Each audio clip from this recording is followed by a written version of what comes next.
वैसे तो एक शो के शुरुआत में हमारे साथ एक दर्शक जुड़े थे, उन्होंने पूछा भी था कि लॉन्ग टर्म में अगर पैसा लगाना है तो किन स्टॉक्स में एंट्री करनी चाहिए, लंबी अवधि का अगर नज़रिया है। मैम फिर भी जिस तरह के जंक्चर पर बाजार फिलहाल खड़ा है, आज हमने 23,950 का लेवल भी तोड़ा है, लोअर लेवल से थोड़ी रिकवरी की कोशिश बाजार ज़रूर कर रहे हैं, लेकिन जिनको मध्यम अवधि या फिर लॉन्ग टर्म के लिए पैसा लगाने की शुरुआत करनी है, उनके लिए क्या राय होगी मैम? कौन से ऐसे स्टॉक्स हैं जो कि आप हमारे दर्शकों के लिए चुनकर लाएंगे? देखिए, मैं इस मार्केट में अभी तो एक ही स्टॉक पे फोकस कर रही हूँ और वो रहेगा इंडियन होटल। इंडियन होटल की बात करें तो ये काउंटर मुझे लगता है लॉन्ग टर्म के लिए अच्छा है। वापस से बोलूंगी, ये जो कॉल दी जा रही है पोजिशनल कॉल है, तो इस कॉल के हिसाब से 700 के स्तर पे खरीदारी करें, अभी ना ले।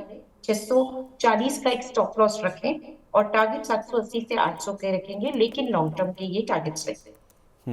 तो मैम अगर आप कह रही हैं कि 730 रुपये के आसपास है, तो 700 रुपये के आसपास अगर किसी को लेना है तो स्टॉप लॉस काफ़ी डीप नहीं हो जाएगा 640 का? या एक साल के लिए है इसलिए आप इतना डीप स्टॉप लॉस दे रही हैं?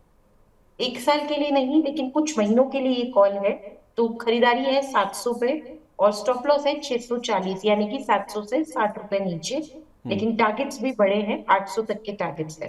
चलिए ठीक है, 700 रुपये के आसपास आपको खरीदना है, उस केस में आपका 640 रुपये का स्टॉप लॉस बनेगा इंडियन होटल्स में, और पहला टारगेट है 780 रुपये का। उसके बाद 800 रुपये तक के जो जोन्स हैं वो इंडियन होटल्स के स्टॉक में देखने को मिल सकते हैं। तो डाउनसाइड के लिहाज से अगर आप देखेंगे 700 पे अगर आप खरीदते हैं, 640 का स्टॉप लॉस है, तो 60 रुपये के आसपास का आपको डाउनसाइड नजर आएगा। लेकिन ऊपर में अगर आप अपसाइड देखेंगे तो वो 80 रुपये से लेकर 100 रुपये तक की देखने को मिल सकती है। तो आप ऑलमोस्ट कह सकते हैं कि आपका जो रिस्क रिवॉर्ड है वो 1:5 के आसपास का है, खोने को कम और पाने को ज़्यादा है। तो रिस्क रिवॉर्ड के लिहाज से 700 पर खरीदें, 640 का स्टॉप लॉस, 780 रुपये का पहला टारगेट, उसके बाद 800 रुपये तक के जोन्स आने वाले कुछ महीनों में इंडियन होटल्स के स्टॉक में देखने को मिल सकते हैं। बहुत बहुत धन्यवाद मैम, आज आप हमारे साथ कार्यक्रम में शामिल हुई। ये स्टॉक आपने जो हमारे लिए चुनकर लाई हैं वो बताया, और इसके साथ साथ जितने भी हमारे दर्शकों के सवाल हैं उनको एड्रेस किया। जाने से पहले मैम कोई डिस्क्लोजर जो आप शेयर करना चाहेंगी?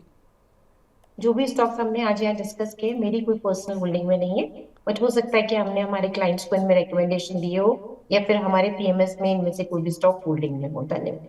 चलिए मैम, बहुत बहुत धन्यवाद, थैंक यू सो मच आज हमारे साथ कार्यक्रम में शामिल होने के लिए।